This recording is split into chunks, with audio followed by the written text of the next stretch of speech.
Amishët janë një bashkësi fetare që jeton në zonat rurale të Shteteve të Bashkuara dhe Kanadas, plotësisht të shkëputur nga bota moderne. Ata refuzojnë energjinë elektrike, makinat, internetin dhe çdo formë të teknologjisë. Në shikim të parë, ata duket se bëjnë një jetë të qetë dhe të thjeshtë, të bazuar në punë dhe besim.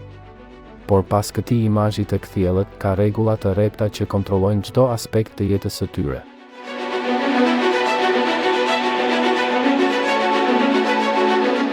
Nga mënyra se si vishen deri te mënyra se si bien në dashuri, si lahen apo si i rrisin fëmijët e tyre. Gjithçka ndjek një sër rregullash që nuk mund të vijë në dyshim. Dhe kushdo që devijon, paguan shtrenjtë. Nuk ka vend për gjërat personale. Çdo vendim kontrollohet nga komuniteti. Asgjë nuk është e improvizuar.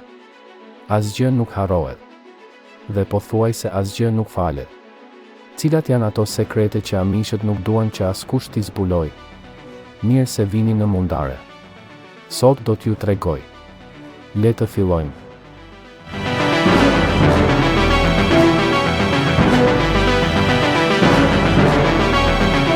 Të flesh bashk pa u prekur, shtrati amish në disa komunitete amish, kur një djalë dëshiron të njohë më mirë një vajzë, ai nuk e fton për takim dhe as nuk i shkruan mesazhe të fshehura. Në vend të kësaj, ekziston një praktikë e çuditshme që ka mbijetuar për breza me radhë, ndarja e një shtrati natën, pa kontakt fizik. Ky zakon, i njohur si paketim ose miqësi në shtrat, praktikohet ende në disa grupe tradicionale. Dinamika është e saktë. Të dy shtrihen të veshur, krah për krah, të ndarë nga një batanie individuale ose edhe nga një barrierë druri. Nuk ka përkëdhelje, nuk ka përqafime. Ata e kalojnë natën duke folur në mbikëqyrjen indirekte të familjes. Prindërit e dinë se çfarë po ndodh, por nuk ndërhyjnë. Ideja është të inkurajohet komunikimi emocional pa të i kaluar kufit e modestisë. Kjo sjellje nuk konsiderohet e paqartë brenda mjedisit amish. Është përcaktuar mirë. Nëse marrëveshja implicite për të ruajtur dëlirësinë prishet, çifti duhet ta rrëfejë hapur këtë. Dhe nëse ka një shtatzëni, martesa bëhet menjëherë pa asnjë vend për kundërshtim. Është edhe më e çuditshme të dish se shumë nga këto takime ndodhin në shtëpitë familjare, vetëm pak metra larg të afërmëve të tjerë. Intimiteti, në formën e tij konvencionale, nuk ekziston. Zëvendësohet nga një afërsi e kontrolluar, pa stimuj të jashtëm, pa muzikë, pa shpërqendrime. Çiftet mund të mos i japin njëri tjetrit dhurata romantike, siç janë lulet ose karamelet. Nuk shkëmbehen letra me përmbajtje emocionale dhe as nuk ka fotografi të përbashkëta.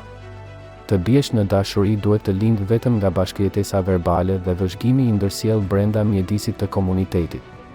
Çdo gjest personal vlerësohet si një shfaqje e mundshme krenarie ose kotësie, dy koncepte që hidhen poshtë veçanërisht. Mosha për fillimin e këtyre marrëdhënieve nuk është e përcaktuar me ligj, por ato zakonisht fillojnë në adoleshencën e vonë. Vajzat nuk vishen ndryshe, as nuk e ndryshojnë pamjen e tyre për të kënaqur të tjerët. Nuk ka grim, modele flokësh të hollësishme apo veshje të veçanta. Çdo përpjekje për t'u dalluar keq interpretohet si individualizëm i tepruar. Për më tepër, kontakti fizik është plotësisht i përjashtuar. Edhe mbajtja e duarve, puthja në faqe ose përplasja e qëllimshme me njëri tjetrin nuk lejohet. Çdo gjest interpretohet brenda një kodi të ngurtë, ku respekti demonstrohet përmes distancës. Një nga format më të zakonshme të bashkëveprimit në grup është këndimi, mbledhjet në mbrëmje ku të rinjt këndojnë himne tradicionale. Nuk ka vallëzim apo flirtim atje. Këngët kanë një ritëm të ngadaltë, pa harmoni komplekse. Ato shërbejnë si justifikim për të vëzhguar njëri tjetrin pa shkelur protokollet e brendshme. Bisedat private gjithashtu nuk lejohen gjatë këtyre takimeve. Çdo hap drejt një marrëdhënieje më të ngushtë kërkon miratim të heshtur shoqëror. Familjet shikojnë. Komuniteti vëzhgon. Dhe nëse diçka shkon jashtë kontrollit, merren masa. Edhe kur një marrëdhënie është e konsoliduar, vizitat ndjekin rregulla. Ata nuk mund të jenë në një dhomë pa një derë të hapur. Largimi nga qyteti pa shoqërues gjithashtu nuk lejohet. Shfaqjet e dashurisë konsiderohen shenja të dobësisë shpirtërore. Burrat, nga ana tjetër, e tregojnë statusin e tyre martesor përmes mjekrave. Para martesës, ata duhet të jenë të ruar pastër. Pasi martohesh, rritja e qimeve të fytyrës është e detyrueshme. Është një mënyrë për të dalluar angazhimin pa fjalë, e dukshme me sy të lirë, që funksionon si një kod kolektiv.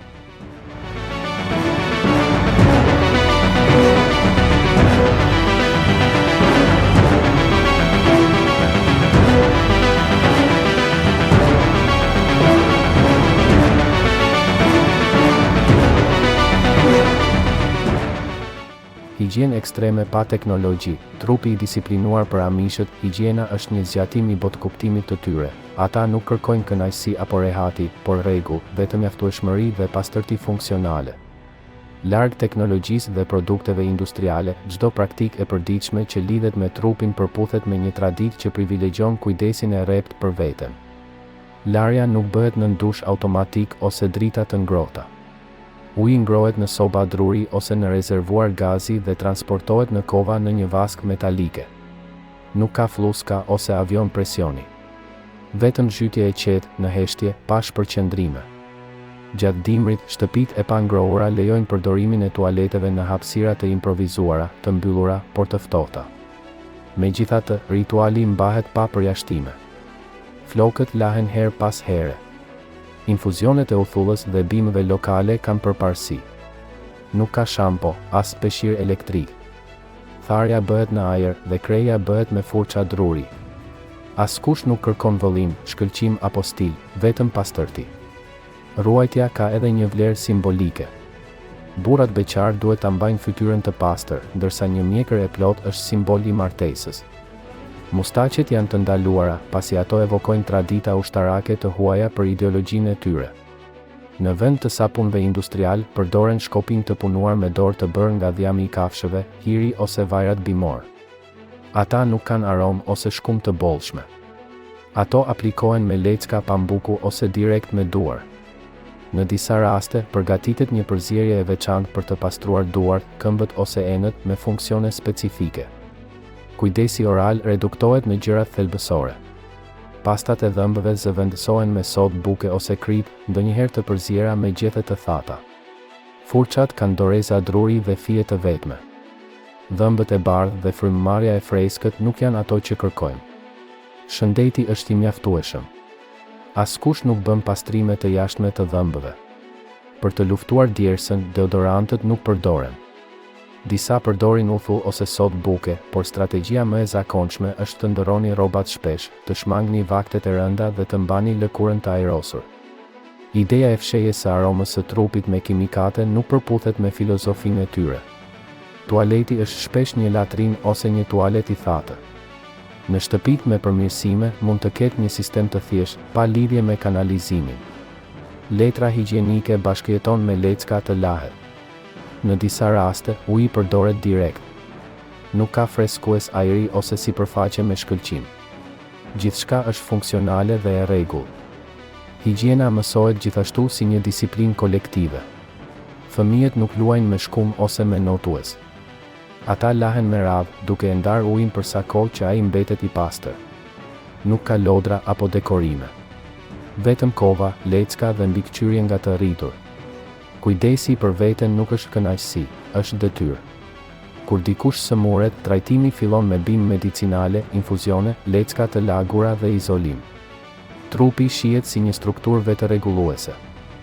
Ilaçet e jashtme pranohen vetëm kur ilaçet shtëpiake nuk ndihmojnë plotësisht.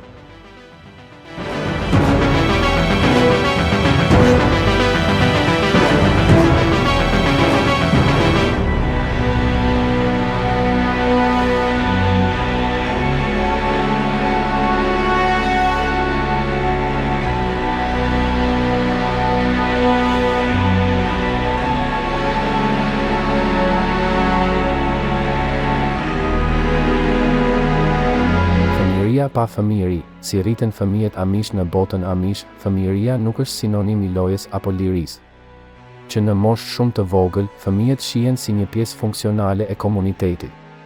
Nuk ka çerdhe, as kohë për të imagjinuar botë fantastike. Mjedisi që i rrethon është real, i dobishëm dhe gjithmonë i vëzhguar. Gjëja e çuditshme nuk është vetëm ajo që bëjnë, por gjithçka që nuk bëjnë. Në moshën 3 vjeç, ata ndihmojnë tashmë në kuzhinë, mbledhin dru zjarri ose kujdesen për vëllezërit e motrat e tyre më të vegjël. Detyrat nuk negociohen ose kompensohen me çmime.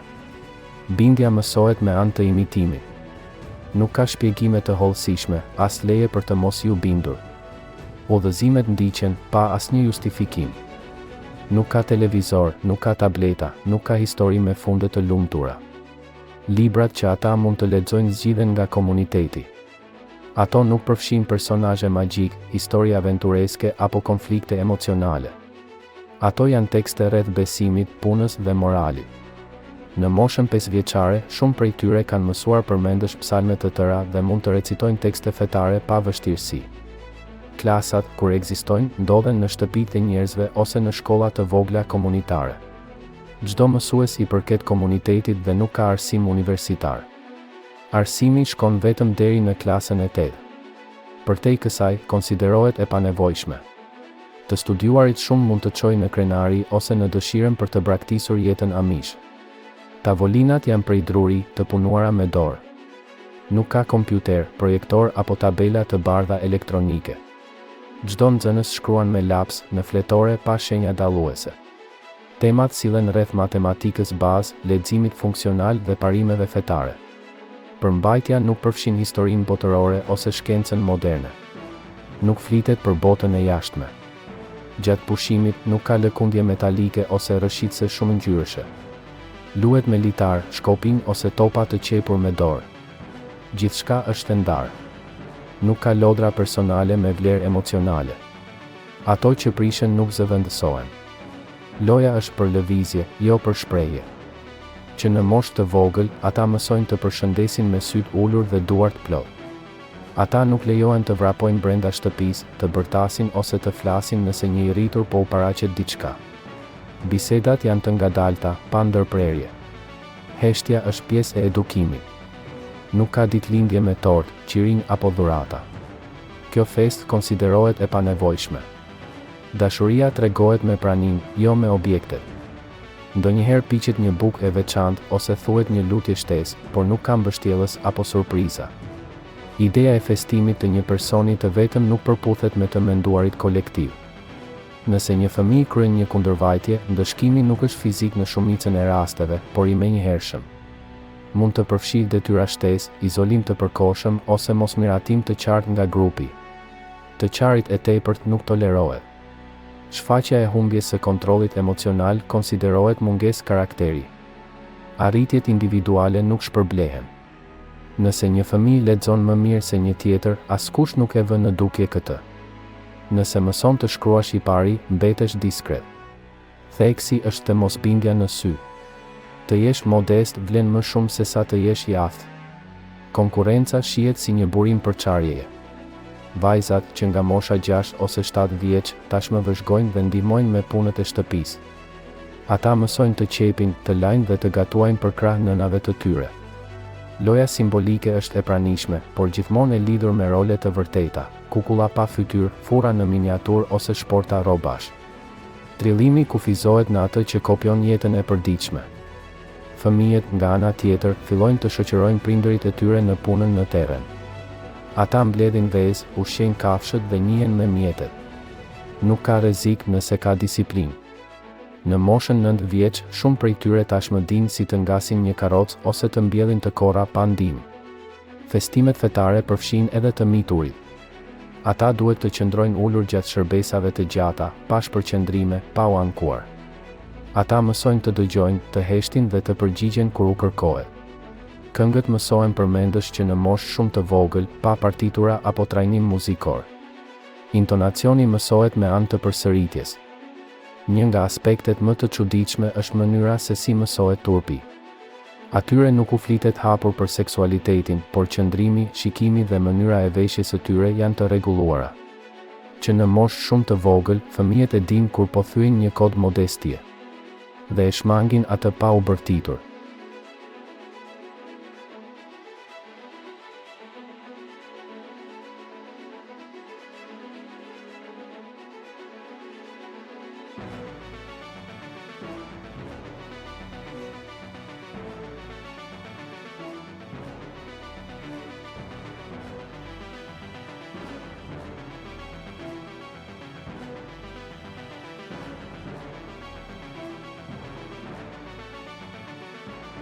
Shtëpi të mbyllura për botën të hysh në një shtëpi amish është si të kthehesh 100 vjet prapa në kohë.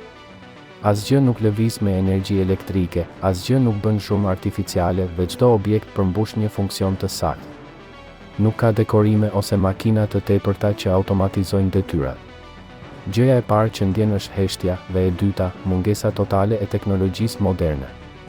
Mobiljet janë funksionale, të punuara me dorë dhe pa zbukurime. Nuk ka divane ose koltuqe të buta. Dhomat e ndenjes përbëhen nga stola të fortë pa shpinë dhe shtretërit nuk kanë koka krevati. Ideja e rehatisë është e ndryshme, ajo nuk kërkon pushim pasiv, por përkundrazi maturi të disiplinuar. Muret janë të zhveshura ose të zëna nga rafte me libra fetar. Nuk ka fotografi, nuk ka piktura, nuk ka pasqyra të mëdha. Tregimi i fytyrës, shijes ose kujtesës personale konsiderohet një formë kotësie. Çdo hapësirë e brendshme është një deklaratë anonimiteti. Drita që ndriçon këto shtëpi nuk vjen nga llambat ose çelësat. Përdoren llamba me gaz ose vajguri, të varura nga tavane të ulta ose të vendosura mbi tavolina. Nuk ka priza, kablo apo energji publike. Lidhja me sistemin elektrik do të thoshte ti nënshtrohesh një strukture të jashtme që kërkon ta shmangësh. Kuzhina ndjek të njëjtin parim. Nuk ka mikroval, blender, furra elektrike ose aparate për kafe. Gjithçka gatuhet në soba me dru ose propan.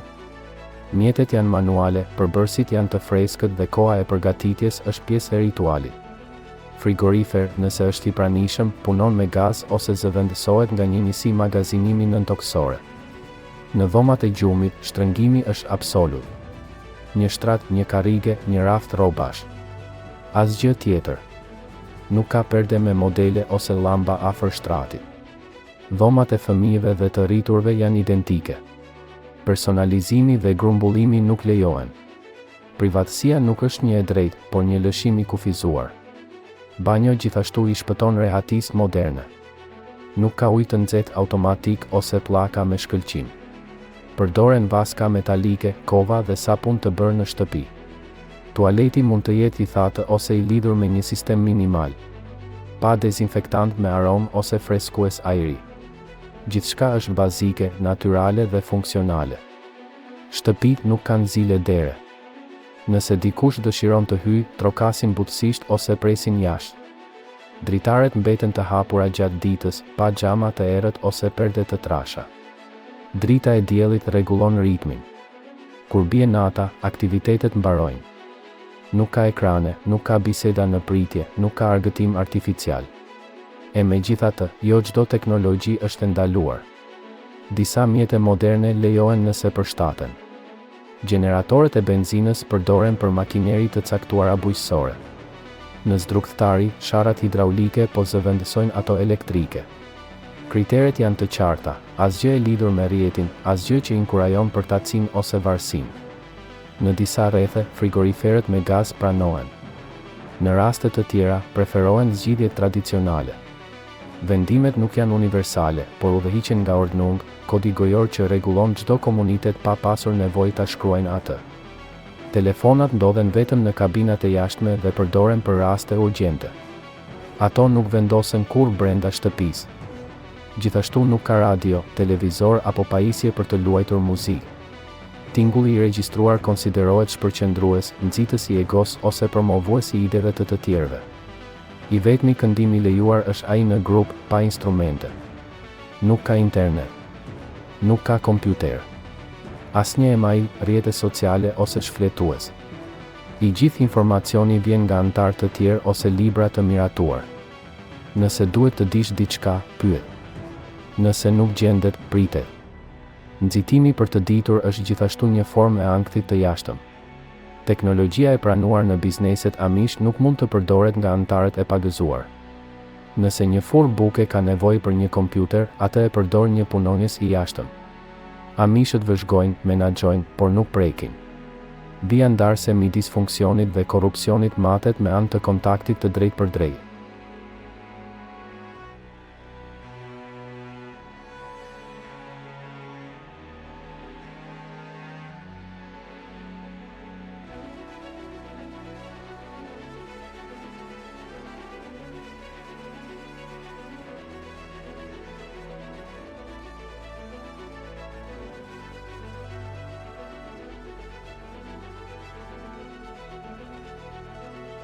Të ndëshkuar nga brenda, shkishërim, zhdukje dhe ligji i heshtjes feja amish nuk është një opsion midis shumë të tjerëve. Është një strukturë e mbyllur që rregullon gjithçka, veshjen, ushqimin, punën, emocionet. Të lindësh në atë komunitet do të thotë ti nënshtrohesh një sër rregullash gojore që nuk vijnë në dyshim.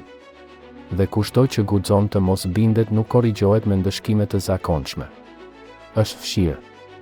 Fjalë për fjalë. Akti me peshën më të madhe shpirtërore është pagëzimi, i cili kryhet në moshë madhore, pa një ceremoni festive. Nuk ka kostum të bardhë apo festë familjare. Vetëm një enë me ujë, një lutje e gjatë dhe një angazhim publik për t'ju bindur ordnungull.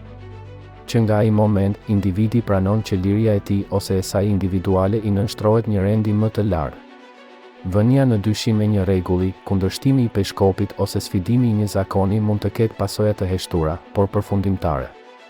Nuk ka debate në fen amish. Nuk ka teolog, nuk ka reforma, nuk ka hapësira për diskutim. Udhëheqësit zgjidhen me short nga një Bibël dhe duhet t'u bindemi pa rezistencë. Asnjë pastor nuk ka përgatitje akademike. Autoriteti i tij buron nga detyra. Kur dikush e thyen zotimin e pagëzimit, ai nuk përjashtohet me brikma. Për të zbatohet shmangia ose me idung, zhdukje sociale. Personi mbetet gjallë, por për pjesën tjetër ai pushon së ekzistuari. Askush nuk i flet atij. Askush nuk ulet pranë tij. Të afërmit e tij nuk e vizitojnë. Atij nuk i ofrohet asnjë ndihmë. Nuk ka ndarje të bukës, të veglave ose të hapësirës. Shkëputja mund të fillojë me një paralajmërim. Nëse nuk ka pendim, vjen prerja. Ndonjëherë është graduale, së pari ata ndalojnë së foluri me ty në shtëpi. Pastaj e përjashtojnë nga takimet. Në fund të fundit, prania e tyre injorohet plotësisht. Shkëputja është totale. Nuk ka gjyq, asnjë dokument të shkruar.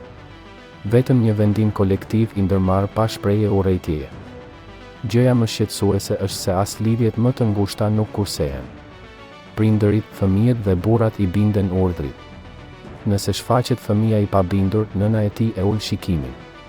Nëse një burr devijon nga rruga e drejtë, gruaja e tij pushon së foluri me të.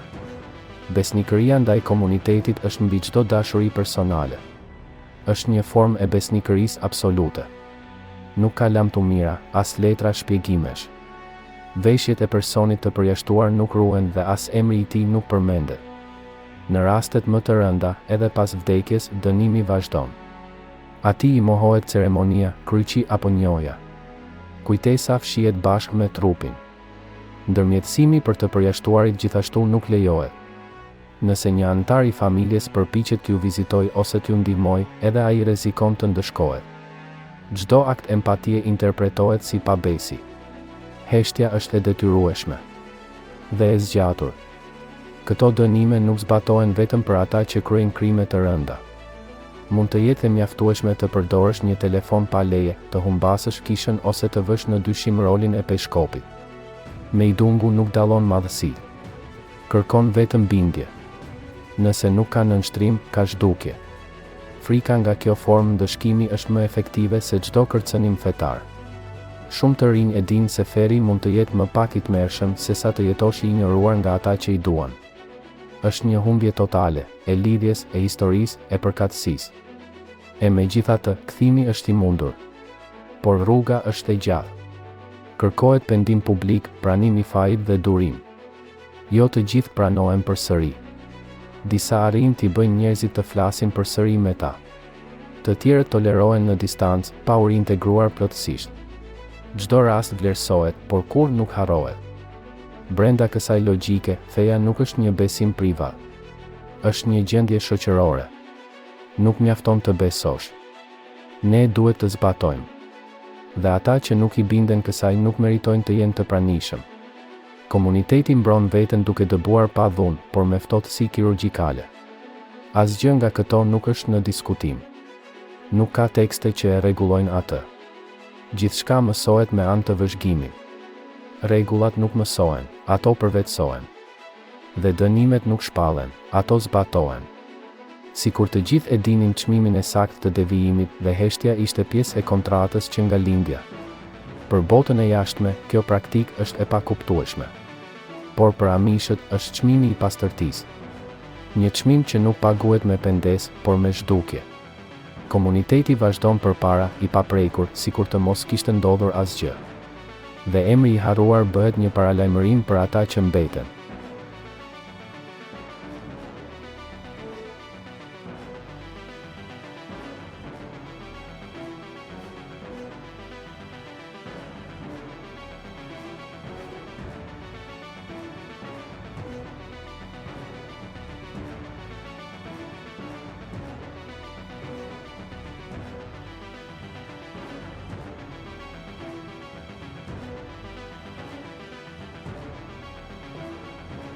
Të punosh pa shef, pa pagesë dhe pa orare, ja si mbjetojnë amishët. Amishët nuk punojnë për kompani, nuk pranojnë paga mujore dhe nuk nënshkruajnë kur kontrata.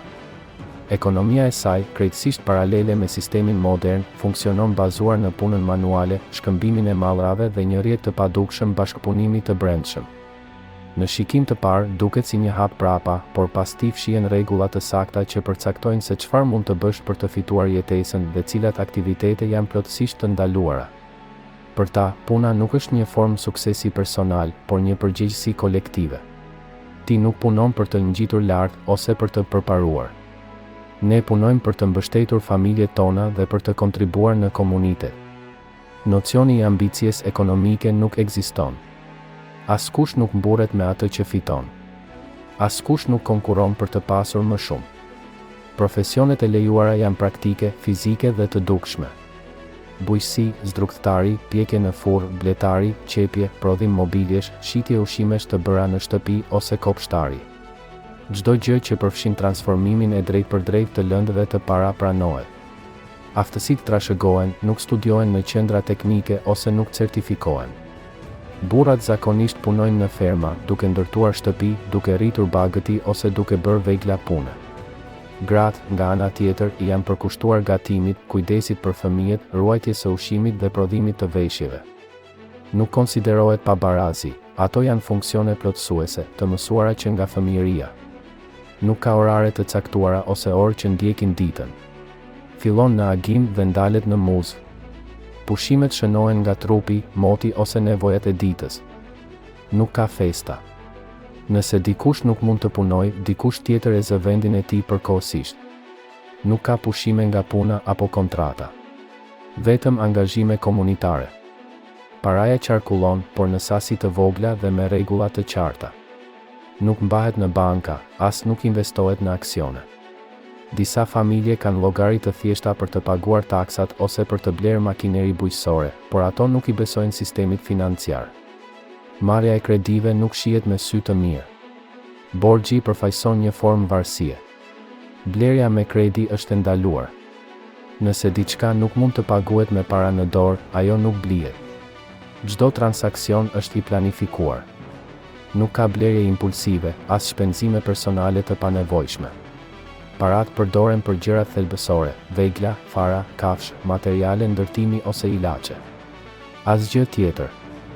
Një nga punët më të zakonshme është prodhimi i mobiljeve. Tavolinat, karriget, dollapët dhe djepat e fëmijëve bëhen pa vida industriale, duke përdorur montime tradicionale. Ato ushiten blerësve të jashtëm, shpesh me çmime të larta. Por artizanët amish nuk negociojnë, nuk bëjnë pazar dhe nuk kërkojnë të zgjerohen. Atë që prodhojnë, e shesin. Nëse mbaron, nuk prodhohet më deri në ciklin tjetër. Ata gjithashtu ndërtojnë shtëpi të tëra pa plane digjitale. Nuk ka të punësuar arkitekt ose inxhinier. Çdo gjë matet me vizore dore dhe rregullohet menjëherë. Mjetet janë të thjeshta, megjithse në disa raste lejohet përdorimi i gjeneratorëve të benzinës. Vetëm nëse nuk ka alternativë tjetër dhe nëse këshilli i komunitetit e miraton atë. Kur dikush dëshiron të hap një biznes të vogël, një furr buke, një punishte qepjeje ose një dyqan zdrugtarie, ai duhet të konsultohet me peshkopin dhe pleqë. Dyqanet e dukshme nuk lejohen në rrugët kryesore. Gjithçka duhet të funksionojë brenda pronës familjare. Dhe asgjë nuk mund të bëhet burim kotësie. Gratë mund të shesin ëmbëlsira, reçel ose qëndisje, por nuk lejohen të hapin një dyqan në stil modern. Prodhimi i tij është i kufizuar në atë që lejon koha vendase. Nëse një grua fillon të bjerë shumë në sy, asaj i kërkohet të zvogëlojë aktivitetin e saj në mënyrë që të mos prish rolin e saj familjar. Amishët nuk marrin pjesë në politikën ekonomike. Ata nuk aplikojnë për subvencione, nuk aplikojnë për programe shtetërore dhe nuk marrin përfitime pa punësie. Kur është e nevojshme, komuniteti organizon koleksione të brendshme, pa publicitet ose falënderime publike. Bamirësia ushtrohet në heshtje dhe midis të barabartëve.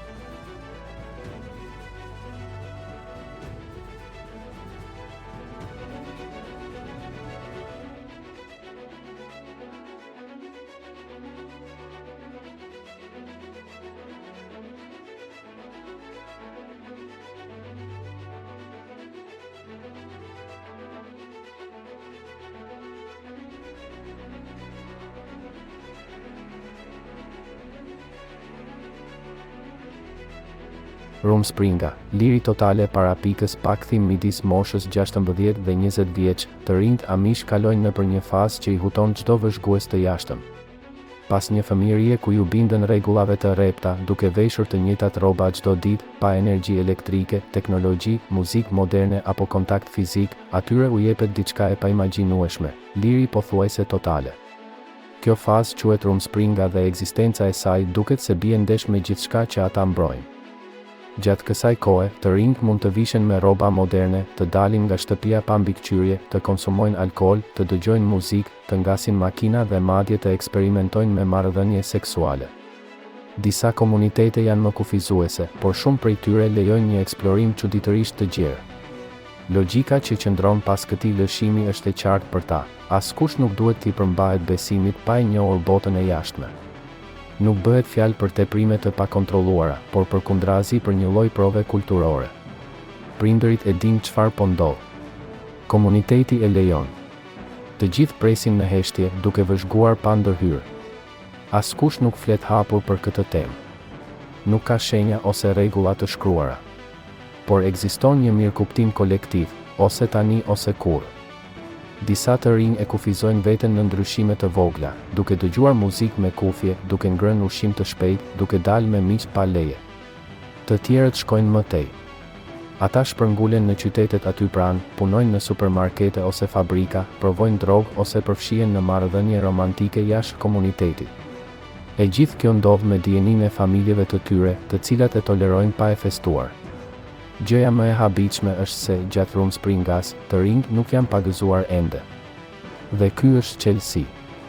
Për amishët, vetëm ata që janë pagëzuar i nënshtrohen bindjes së rreptë.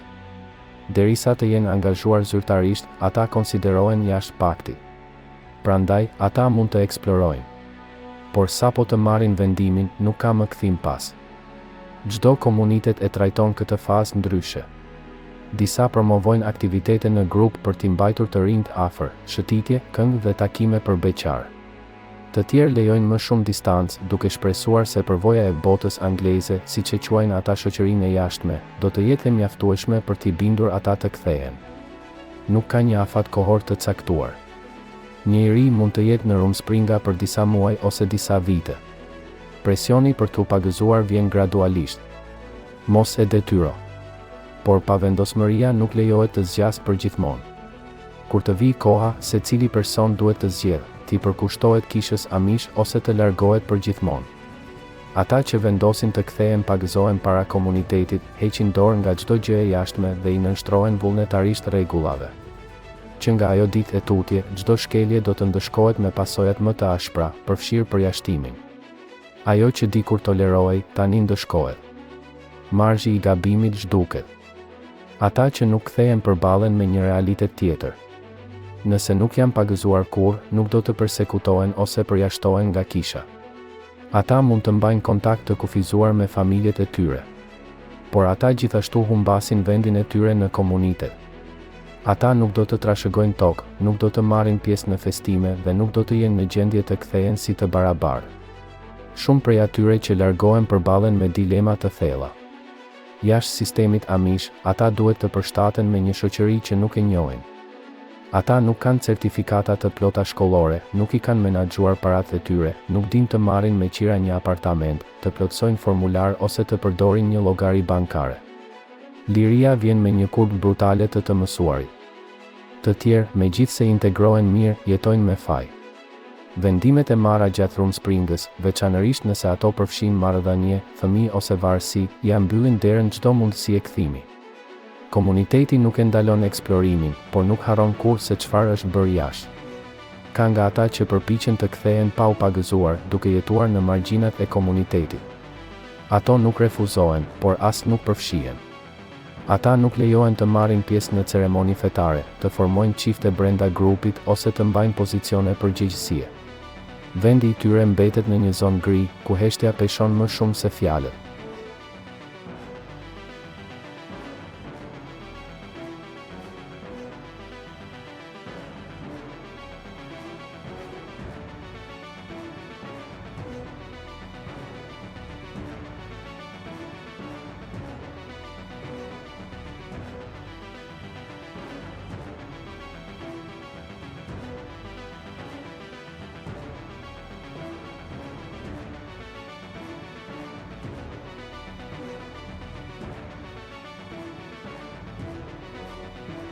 Lindjet pa ilaçe, ja si lindin fëmijët Amish.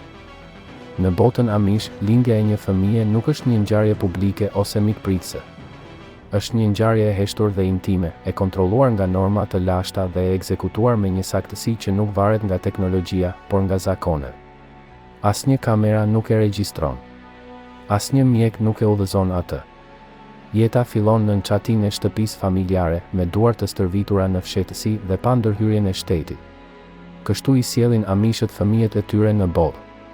Spitalet nuk janë pjesë e këtij procesi. Lindja në një strukturë mjekësore konsiderohet e panevojshme, e kushtueshme dhe shpirtërisht e papërshtatshme. Vetëm në situata rreziku ekstrem, kur të gjitha alternativat e komunitetit dështojnë, lejohet të shkosh në spital. Edhe atëherë, vendimi debatohet midis udhëheqësve fetar, pleqve dhe anëtarëve të ngushtë të familjes. Nuk ekziston diçka e tillë si një urgjencë mjekësore siç e njohim ne në shoqërinë moderne. Këtu, çdo gjë që nuk është natyrale konsiderohet e dyshimit. Figura qendrore është mamia, pothuajse gjithmonë një grua Amish e moshuar me vite përvoje. Ai nuk ka diplom apo përgatitje akademike. Njohuritë e tyre vijnë nga lindje të tjera, nga vëzhgimi i drejtpërdrejt, nga mençuria e transmetuar gojë më gojë. Ai e di kur të ndërhyj, kur të pres, kur të hesh. Ai nuk përdor doreza kirurgjikale ose makineri. Ajo ka rroba të pastra, gërshër të sterilizuara me ujë të valë dhe një besim të palëkundur në trupin e njeriu. Lindja e fëmijës pothuajse gjithmonë ndodh në shtëpi. Dhoma përgatitet disa ditë më parë. Nuk ka dritë elektrike, por llambat me gaz janë vendosur në pika strategjike.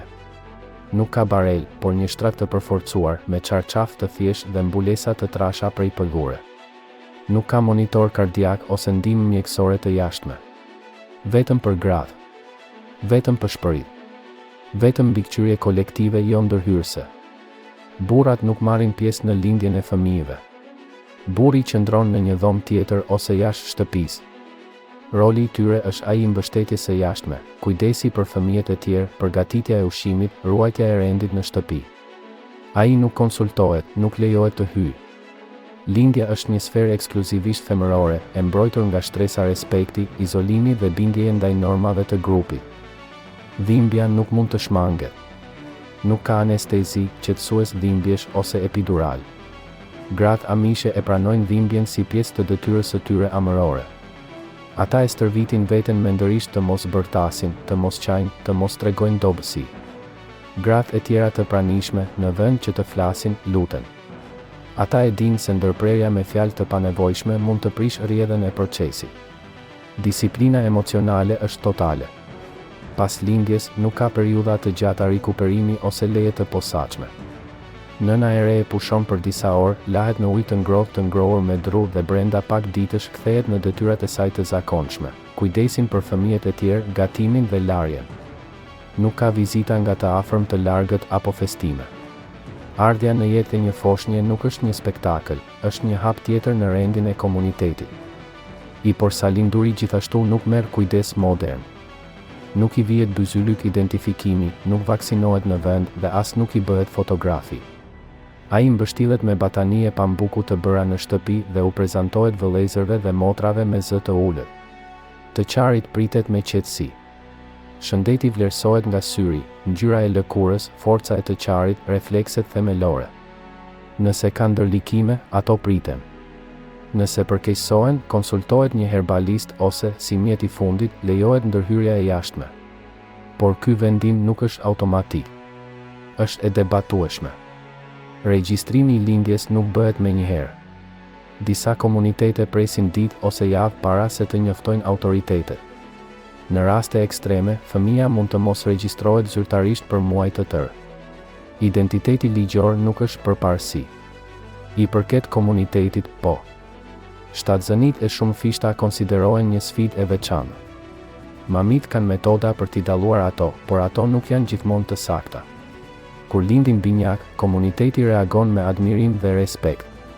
Nuk festohet me dhurata apo vizita, por njihet si një shenjë hyjnore force. Lindja e fëmijës në botën amish është një nga momentet më intensive të jetës, pa asnjë rrjet sigurie të jashtme. Po përballet me dhimbje pa anestezi, pa siguri pa mjek, cenueshmëri pa spektator. E megjithatë, shkalla e lindjeve është e lartë dhe pranimi i procesit është absolut. Ajo që për shumë do të ishte e pamatur, madje e rrezikshme, për amishët është rendi. Aty ku të tjerët shohin mungesë, ata shohin besnikëri ndaj një mënyre jetese. Dhe kështu, pa drita, pa alarme, pa ndërhyrje institucionale, çdo antar i ri i komunitetit vjen në botë sipas rregullave të një sistemi të mbyllur, të heshtur dhe të jetë koherent.